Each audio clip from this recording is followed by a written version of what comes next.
Christians are considered to have been buried with Christ, and Christians are considered to have been resurrected with Christ, and this necessitates a new life. What does new life mean? Kung ang mga Kristiyano po ay para na tayong itinuring na namatay kasama ni Kristo, at kung kayo'y nagbayad sa ating kasalanan at nabuhay kasama niya, anong kahulugan na magkaroon ng bagong buhay, a new life? New life can mean salvation or the kingdom of God. And new life can also mean a new lifestyle, a new form of righteousness after having been saved. Ano po ang koneksyon ng ating new life, ng ating pagiging anak ng Diyos, sa pagharap sa ating mga pangangailangan? Kung minsan sasabihin na iba, may Kristiyano ka pala, hindi naman makita, hindi naman maramdaman, hindi naman makakitaan ng pruweba. Kasi ang hinahanap po ng sanlibutan yung kung ano yung mataas na mga ideals of Christianity, yung mga magagandang mga ideya na yan, makita sa ating pang-araw-araw na buhay. Kaya yung iba, nadi-disappoint sila. Kasi bila, attend ng Bible study, worship ng worship, di mo naman makita sa buhay.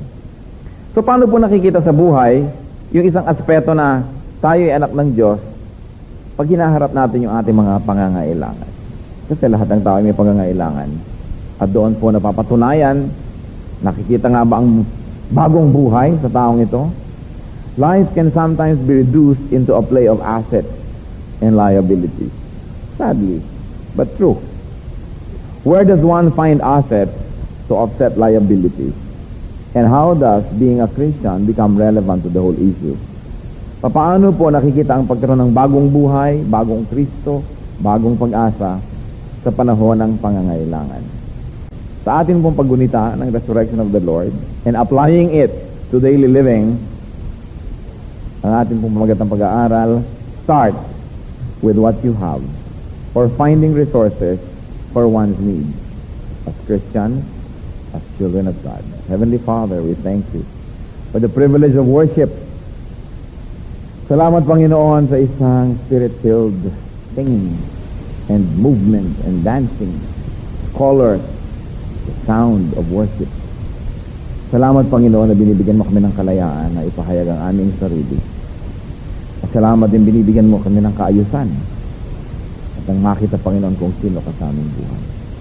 Mangusap nga po kayo, Panginoon, at bigyan niyo po ng isang napakamakapangyarihang application. Yung ibig sabihin ng having a new life because your Son, Jesus Christ, resurrected from the grave. Anong kahulugan nun sa atin? And very specifically, anong kahulugan nun in meeting our needs, in attending to our wants, in attending to the so many liabilities and seemingly very limited assets. Teach us, Father, be our speaker, please. Mangusap po kayo, use your servant as your footstool. Maitaas namin kayo, pero kayo maging speaker namin, Lord. We reject and rebuke all lies, all half-truths, and we ask the Holy Spirit, give us eyes that see, ears that hear, hearts that obey. Take over, Father. We enthrone you. Lead your people. Speak to us. In Jesus' mighty name we pray. Start with what you have. Meron pong isang napakalaki at napakabigat na problema ang dumating sa isang babae. Namatayan siya ng asawa, at hindi lang yan, nakabaon pala sila sa utang. Nanganib ng kanyang mga anak ay pambayad, maging mga alipin. Ano ang malalaman natin tungkol dyan? At ano ang pwede nating matutunan? Now, with the whole Christian doctrine completed by Scripture, and looking back at the story. 2 Kings chapter 4, verse 1. Marami pang parts of the Bible ang hindi buo nung panahon na yon. Pero ngayon buo na, titingnan po natin, and may the Lord bless us. The wife of a man from the company of the prophets cried out to Elisha, "Your servant, my husband, is dead. And you know that he revered the Lord. But now his creditor is coming to take my 2 boys as his slaves." Isang mabigat na problema. Ang babaeng mawala ng asawa, lalo't minamahal niya yon, at nagmamahal yun sa kanya, ay parang nawala ng kalahati ng kanyang buhay. Subalit hindi pa yon sapat, may naiwang malaking utang ang lalaking ito. At ngayon, yung pinagkakautangan, kukuhanin ng 2 anak na lalaki ng babaeng balo bilang pambayad, magiging kanya mga alipin. Her loss was about to become catastrophic because she was going to lose everyone in her life. Alam niyo po yung sakit ng mamatayan, emotional, economic din, social. Kuminsan, you have a very good social rank, pagkatapos your husband dies or your wife dies, biglang nagkakaroon ng major changes. The loss was very big. So she cried out to the prophet Elisha, under whose service the husband was employed. 2 Kings chapter 4, verse 2. Elisha replied to her, "How can I help you? Tell me, what do you have in your house?"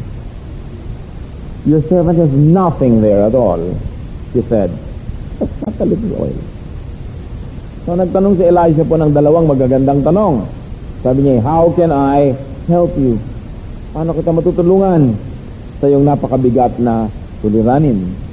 What do you have at home? What do you have? Ikaw mismo, anong meron ka? Sabi ng babae, "Nothing at all, except a little oil." Sabi ko ng babae, walang-wala ho kami, kahirap-hirap po namin, talagang walang-wala. On second thought, meron po namang konti. Sabi niya naman, konting langis. Alam niyo yung langis, mahalaga kasi nung araw, halos kayamanan na yan. Mahal na bilhin, mahalaga sa kanilang hygiene, sa kanilang medical practice, panggamot, panglinis, pang-disinfect, pangbigay ng comfort, maaaring pangluto, lalo't olive oil. So nandun na lahat, mahalaga siyang commodity. Kaya walang-wala po kami. Wala ba talaga? Meron o, pero konting oil, ano na yun? Laki-laki ng utang namin. Ang anak ko ay kukuhanin na nung nagpapautang. 2 Kings 4, 3-4, as we continue the story. Elijah said, "Go around and ask all your neighbors for empty jars. Don't ask for just a few, damihan. Then go inside and shut the door behind you and your son. Pour oil into all the jars, and as each is filled, put it to one side." Okay ba? Ang payo ng propeta. Nangangailangan yung tao ng pera, pambayad sa utang. Sabi, ano bang meron ka?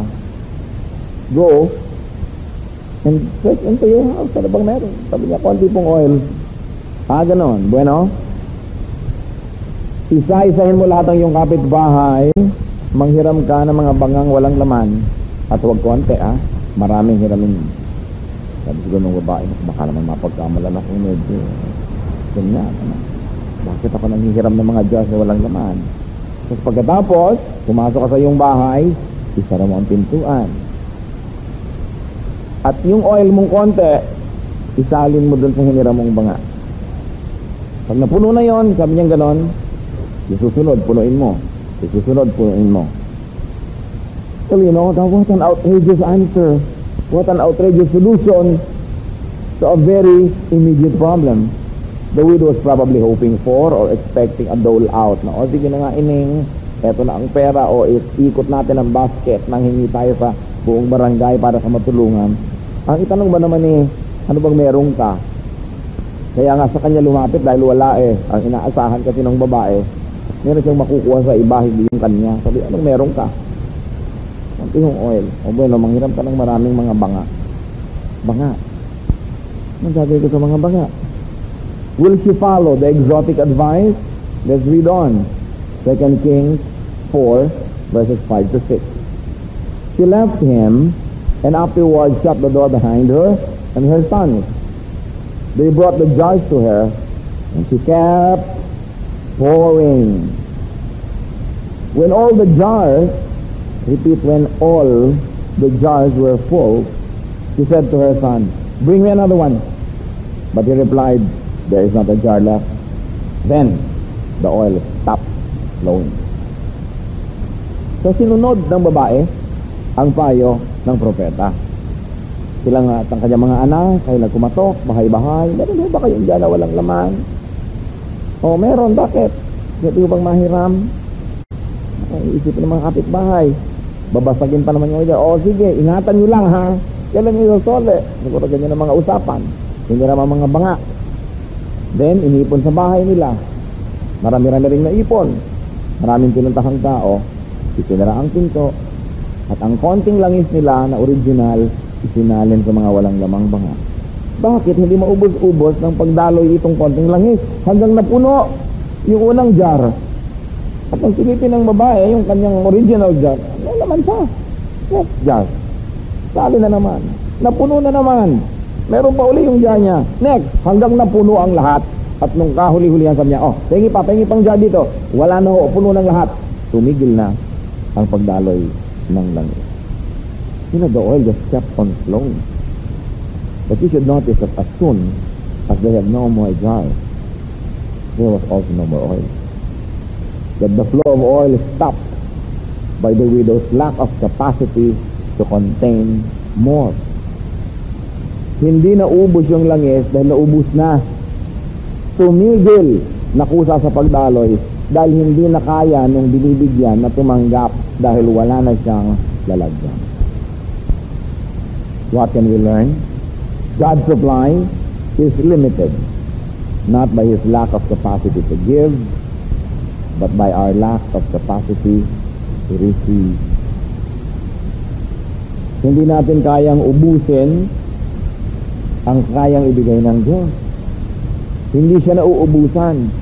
Kaya tumitigil pagdaloy, di na natin kayang tanggapin. Sasabihin ba, hindi kayang-kaya ko po. I won't mind another million. Kaya ko pa, kung ilang 100,000, kaya ko pa. Kaya ng bulsa nyo, pero kaya ba ng utak nyo? Kaya ba ng dibdib natin o damdamin? Kung minsan yung tao, pag nagkakaroon ng maraming pera, nababaliw. Nasisira ang diskarte, yumayabang, nakakabili ng mga kerida, mga kondo na pwedeng lagyan ng mga kerida, nakakabili ng kotse at nakakapunta sa takot-takot na kasalanan. Hindi kayang tanggapin yung pagpapala dahil masisira siya. Kaya pinatigilan ng Diyos. Hanggang ka lang. Baka bigyan kita ng marami, masiraan ka ng bait.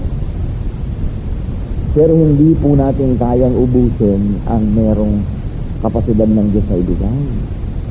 At hindi rin siya madamot. Kaya lang, kung hindi na natin kayang tanggapin, doon na lang ito bibigyan. Kaya dapat tayo mga tao, kung gusto natin ng more blessing, we should deserve before we desire. And we should prepare ourselves physically, emotionally, spiritually, socially, for many blessings. May mga tao binigyan ng mataas na posisyon, yumabang ng apina ng kapwa, kaya nababawi uli ang posisyon. Merong nabibigyan ng negosyo, pagkakataong kumita, pero hindi kaya. Pag may pera, gasta dito, gasta doon. Hindi kaya na magkaroon ng marami, nalilito. Nasisira ang relasyon sa mga buyer, sa mga supplier. Kaya nawawala rin uli ang negosyo, binabawi, kasi hindi pala kaya eh. Kaya kung minsan, nabibigyan tayo ng matataas na posisyon, nawawala na naman.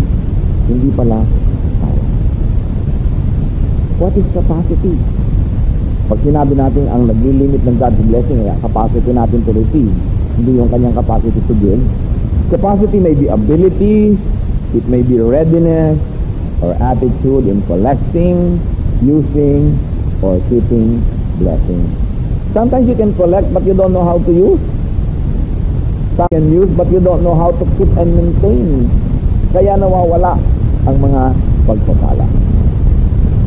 Ituloy natin ang kwento, 2 Kings chapter 4 verse 7. She went and told the man of God about what happened. And he said, go, sell the oil and pay your debt. You and your sons can live on what is left. So the widow went and told Elisha, and Elisha said, sell the oil. Yan ang una niyong gagawin, kaya pinarami ang oil. Sell the oil. Hindi yung maliligo kayo sa oil, magpapasasa kayo. Sell it. Then pay your debt, and then live on what is left. Tingnan nyo yung sequence, tandaan natin.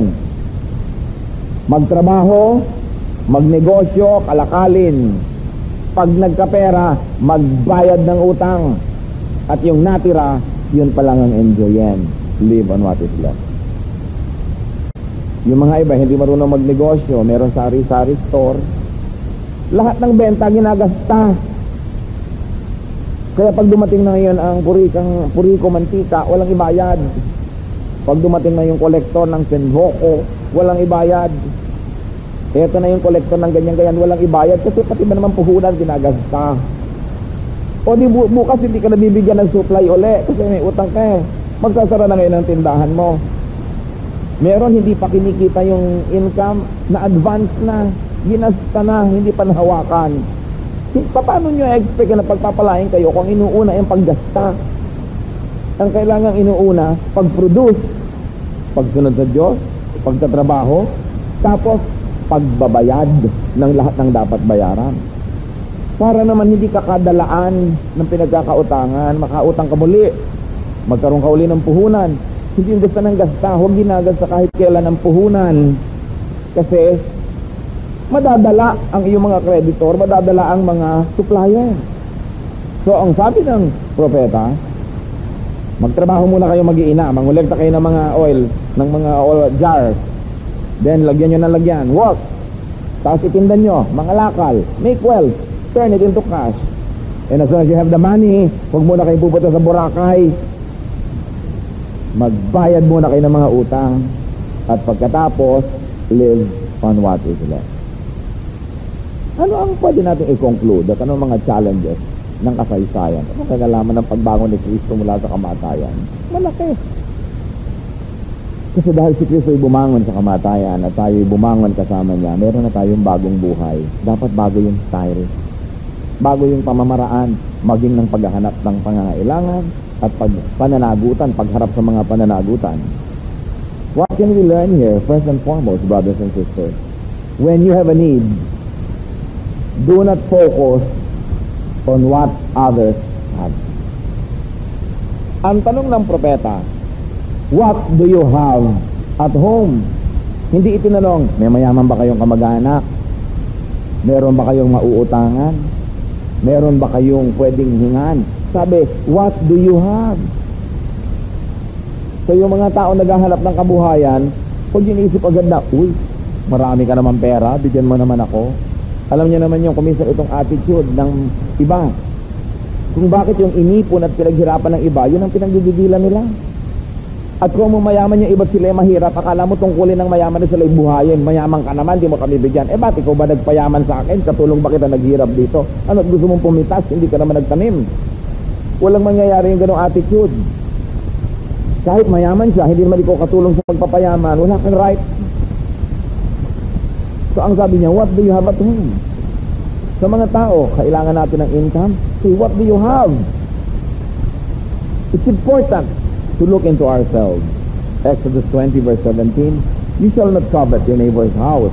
You shall not covet your neighbor's wife, or his manservant, or maidservant, blah blah blah, or anything that belongs to your neighbor. Hindi ko meron tayong need, ang iniisip kong kitin, yung nandun sa ibang bakuran. Romans 13:8, let no debt remain outstanding. Dapat yung nagbababayaran ang mga utang. Importante ito maging buhay natin. Kasi meron tayong bagong buhay.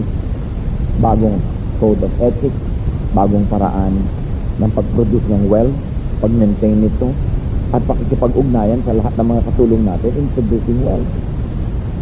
So what else can we learn here? Do not underestimate what you have. Huwag niyong mamaliitin.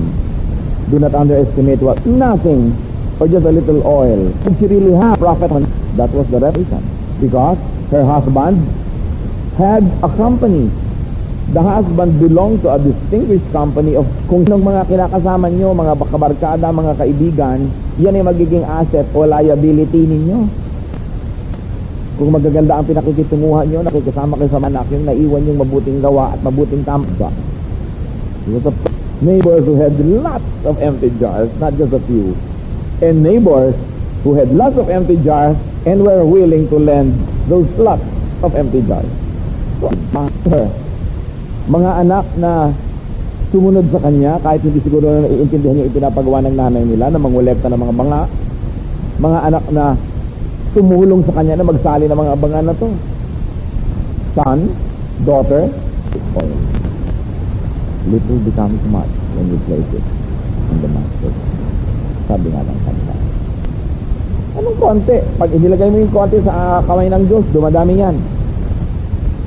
Tingnan nyo yung batang lalaki na yung 3 pirasong isda niya at 5 maliliit na tinapay. Ibinigay niya kay Jesus. Binless ni Lord. Pinagputol-putol, napakain 5,000 men plus women and children. Dumami kasi binigay. Walang bagay na mananatiling konti pag ibinigay mo sa kanila. So yan yung talent, so yan yung resources. Yeah. Little becomes much when you give it. So sabi niya, a little oil. That's okay. Remember, ang Diyos hindi magdisya. Hindi yung from nothing, biglang something. You have to have something to turn it into something more.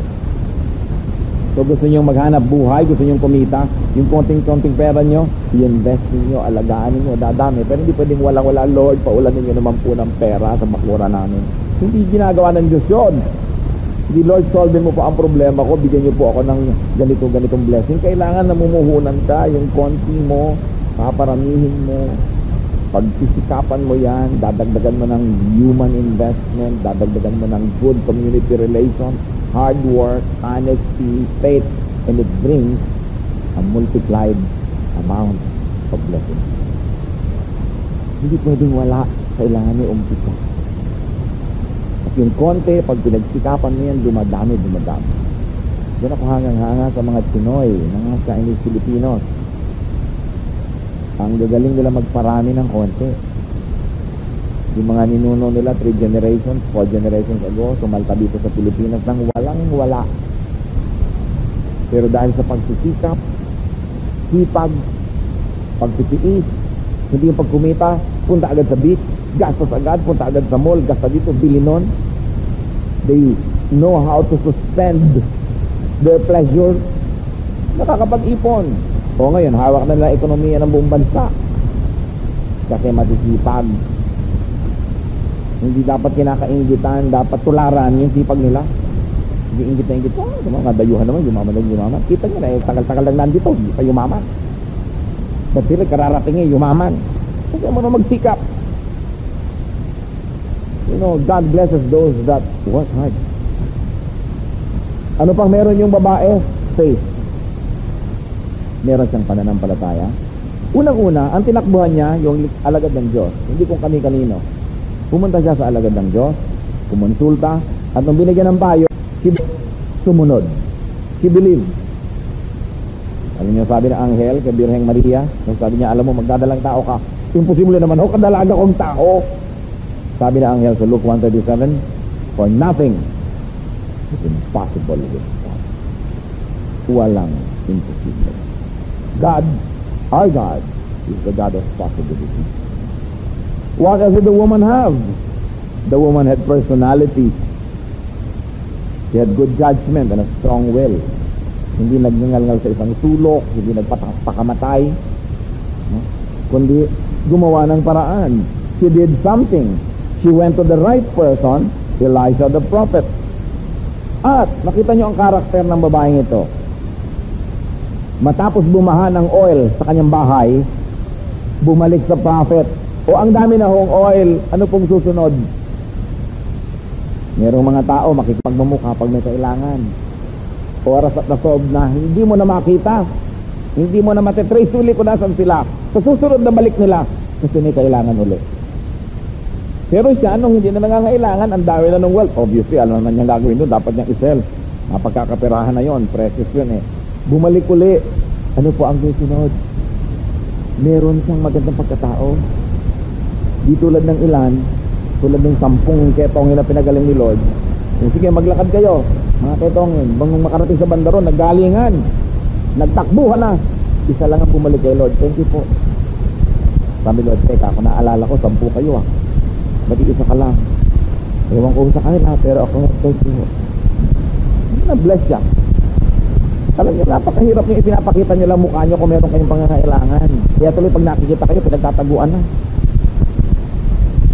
Nagring ang telepono, kamag-anak mo, naku po, disaster. Dahil hindi naman ito tumatawag dahil nami-miss ako para sabihin, I love you, take care of yourself. Sigurado may kailangan to. Kaya ikaw, hello, Nadinig mo agad kapatid mo, magkano? Ikaw naman ang sakit mo magsalita. Bakit? Hindi ka naman talaga tumatawag sa akin kung hindi ka pangangailangan na. Natawagan mo na ako para sabihin niya, the good day. So yung mga at least nangangailangan, marunong naman kayo dapat, may personalidad tayo. Hindi sabig ng sabig. Kahit ang sinabig mo, isang katerbang ganyan, kamisa-misa naman, dadalang naman lang kahit choknat. Yung nagbibigay siya. Yung may dating ka naman na ikaw yung nagbibigay, kahit kapraso. Yung hindi laging ikaw na lang ng ikaw binibigyan. Marunong yung babae, meron siya personalidad. He knew how to balance these things. And then, yung sinabihan, pupunta ka sa mga kapitbahay mo, manghiram ka ng mga walang lamang banga, hindi siya mahiyain, hindi torpe. Hindi tulad ng iba, masyadong mahiyain. Nagutom na ang mga anak, natalo na silang lahat kasi mahiyain na magulang. Alam niyo yung babae yon, di siya tulad ni Sisa. Alam niyo si Sisa, sa Noli Me Tangere, sa salin ni Virgilio Almario, Kabanata 16, page 126. Ha? Nagpaapi sa asawa. Mga babaeng may asawa, raise your hand. Raise your hand. Huwag kayo nagpapaapi. Huwag yung tinutuluran si Sisa. Tingnan nyo ito. Ang mga anak niya ipinasok ng trabaho, child labor, no? Mga taga-kampana doon sa kampanaryo.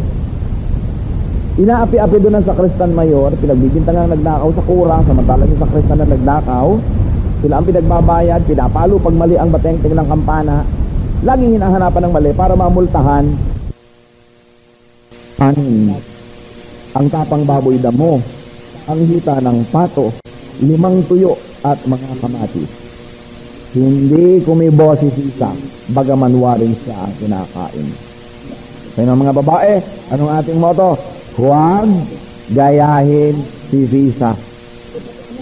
Ipinapakapit pati anak sa kawalan ng dibdib na manindigan sa tama. At ano ang problema niya? Puro hiya. Puro hiya ang inatupag. Pag kayo mahiyain, lagi kayong gutom. At kung kayo'y leader ng pamilya, pag mahiyain kayo, kawawa ang mga anak nyo, dehado. Kasi magtiis ka na lang, anak, nakakaya. Sige, dito lang tayo, anak, nakakaya. May pananagutan kayo sa inyong mga anak na hindi maging mahiyain. Hindi gumawa ng paraan para sila mabuhay ng marangal. Sa Kabanata 16, page 128. May nagpatahi kasi kay Sisa, tahi naman siya, tahi ako, baka kakolekta na rin ako, baka kabili ko ng pagkain ng anak ko. Nang matapos ang tahiin, madali itong inihatid sa may-ari. Subalit nangako lamang itong magbabayad. O sige, iwan mo na dyan, balikan mo na lang ang bayad sa ibang araw. Ni hindi kumibo. Di sabihin mong, tapos na akong manahi, bayaran mo ako. Kahit ka doon niya, hindi ako nasisulong sa'yo. Dahil nagtrabaho ako, hindi ako nangihingi, bayaran mo ako. Hindi kinaapi-api ka na, ino-over tawad ka, wala kang kibo-kibo, sinisipa-sipa mo yung pusa. Malas talaga, buhay ito, ganyan-ganyan. Pero pagdating, good morning, ma'am. Kaya tayo isang bayan ng mga api. Kasi ang mga tao nagpapa-api. We are God's children. We have to respect ourselves. And we have to teach people to respect us. Huwag yung ikaw na inaapi, ikaw pa yung nahihiya. Inaresto ng Guardia Civil si Sisa. Dahil yung anak, pinagbintangang nagnakaw doon sa simbahan, nabaril pa, namatay pa yung isa. At nung siya inaresto, dinadala sa bayan, siya pa yung nakabelot hiyang-hiya sa mga tao, samantalang wala naman silang kasalanan. Sobrang hiya system na yan. Kailangan bawas-bawasan. Huwag naman kayo maging walang blank, ha? Kasi hindi naman yun maganda. Pero ang maganda, hindi ka sobrang nahihiya. Stand for your right. Pinagtrabahuhan mo, kolektahin mo. At hindi ka pumapayag, hindi ka sang-ayon doon sa mga patakaran. Sabihin mong hindi ka payag, hindi oo ka ng oo, tapos pag alis ka, mamamatay ka rin, ganyan. Basta ka sana. Alam nyo, yan ang mga yan, yung mga defense mechanism ng mga tulad ni Sisa. Hindi kasi manindigan para sa sarili. Anong nangyari? Namatay ito ng isang anak. At si Sisa, anong kinabukasan? Crispin! Basilio! Mga anak ko! May mga magulang, may mga pangangailangan ng mga anak nyo. Huwag niyong tutularan si Sisa. dapat listo kayo. Tularan nyo itong babaeng pinag-aralan natin. Alam nyo kaya nilagay ni Jose Rizal yung mga karakter na yan para ipamukha sa atin ang malalalim natin mga sugat na nilalangaw. Nabubulok dahil sa kainaan ng ating karakter. Sobrang natin ginlamorize ang pagtitiis. Turo ng simbahang Romano, magtiis ka. May awa ang Diyos. Habang yung kura nakaupo doon sa silyon, nakabikangkang at umiinom ng kailalapot na mga tsokolate, no? Sa sasarap na mga buhay, ang mga manang naman, dala ang manok, dala ang upo, dala ang lahat, tatantarin pa nila, gigilitan ng manok, ititinola pa, ipapakain sa kura. Habang sila nakatikim, titikim-tikim, tatakam-takam. Magtiis. Puro pagtitiis. Sila naman hindi nagtitiis. Tigil-tigilan ng pagtitiis, bayan. Kailangan magtrabaho, gumawa ng paraan, iahon ang sarili sa hirap. Huwag tanggapin ang kahirapan. Kailangan yung labanan. Hindi nyo kasalanan, so itinanganak kayong mahirap. Pero kung nakamatayan nyo pa rin mahirap, may kasalanan na kayo dyan. Dahil pumayag kayo. Kailangan, gawan niya ng paraan. Kinailangan. Ano sabi niya sa Kabanata 21? Page 179? Kinabukasan, palaboy-laboy si Sisa. Ngingiti-ngiti, aawit-awit, kinakaukausap ang kalikasan. Siguro naman hindi niyo gusto mangyari sa inyo yan. At sa mga mahal sa buhay, ayaw niya naman siguro makipag-chess kayo sa anino niyo. Tapos ikikilala niyo pang panalo ka. Mga magulang, mga Pilipino, mga Kristiyano, huwag tularan si Sisa. Huwag. In solving liability problems, yes, dapat huwag. In solving liability problems, first, make wealth. We have a new life.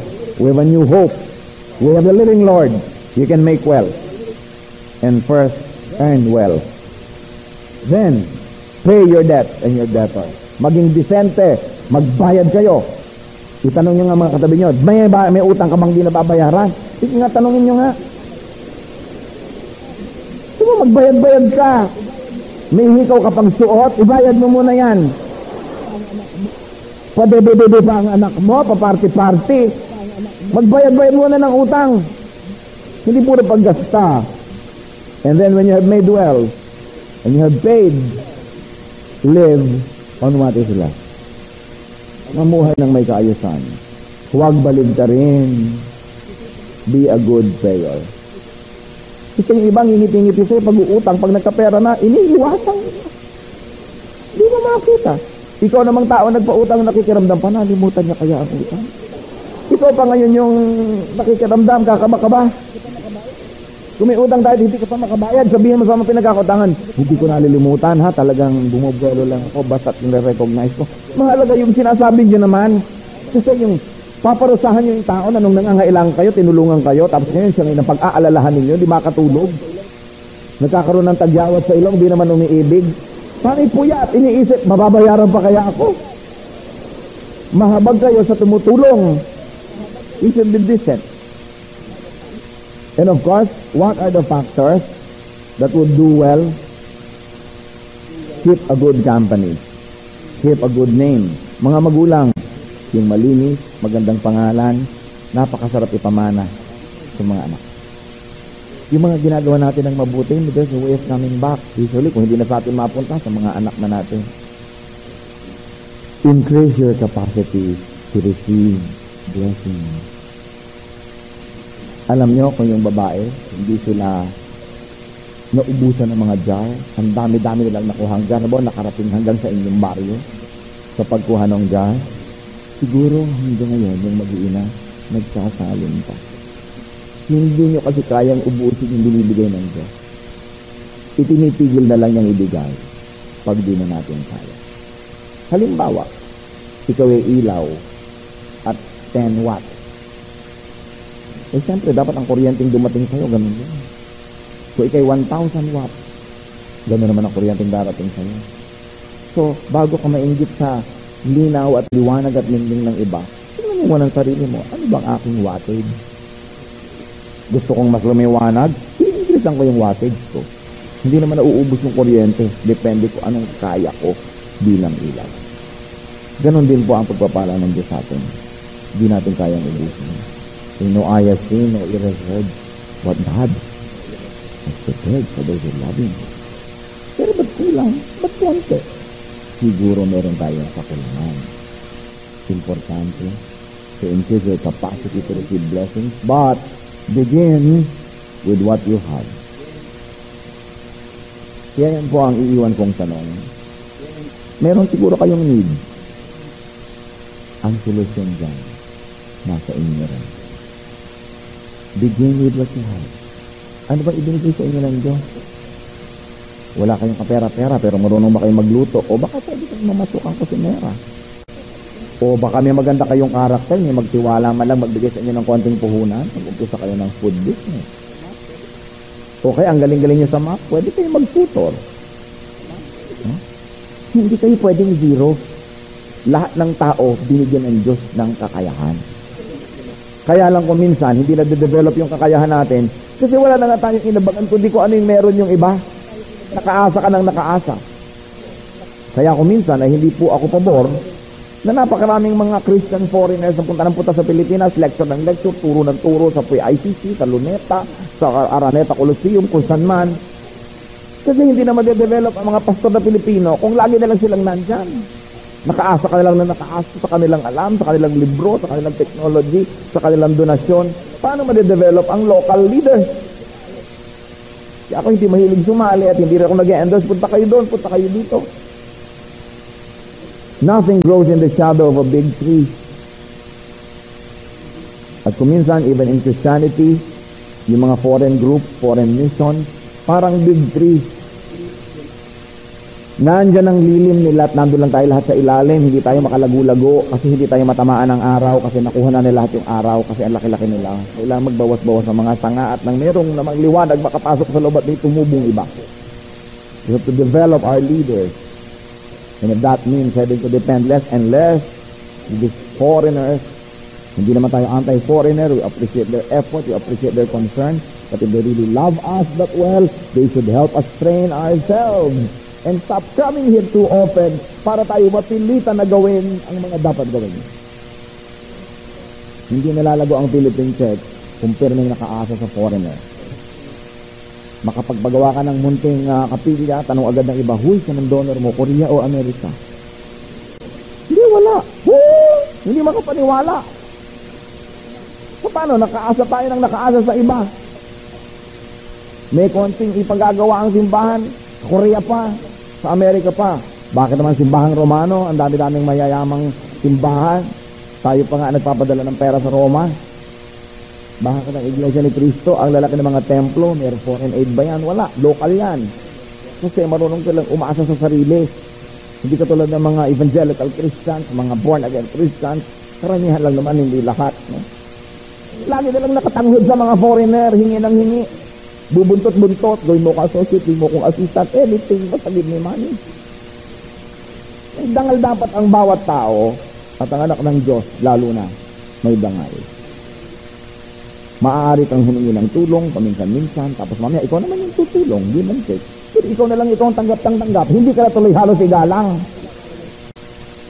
Siyempre, paano mo igagalang yung tao nakaasa lang ng nakaasa sa'yo? Hindi ba dala ikaw yung Diyos? Na kahit nakaasa yung mga tao, ginagalang mo pa rin sila. Pero bihira yun, kung tao lang, kahit kung isang religyoso, pagbigay ng bigay, nawawala na ng paggalang sa'yo. Kaya dapat, igalang ang sarili. Matutong mamaluktot habang maigdi ang kumot. At gusto mong umunat, edi palakihin mo yung kumot mo. Hindi kumot ang may kumot ang hinihiram mo. Marami pong pwedeng maituro ang babae mo. Isa dyan, we have a resurrected Savior. We have a new life.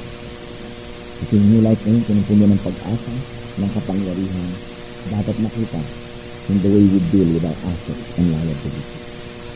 In the way we produce, keep and spend wealth. In the way we deal with our creditors. In the way we live.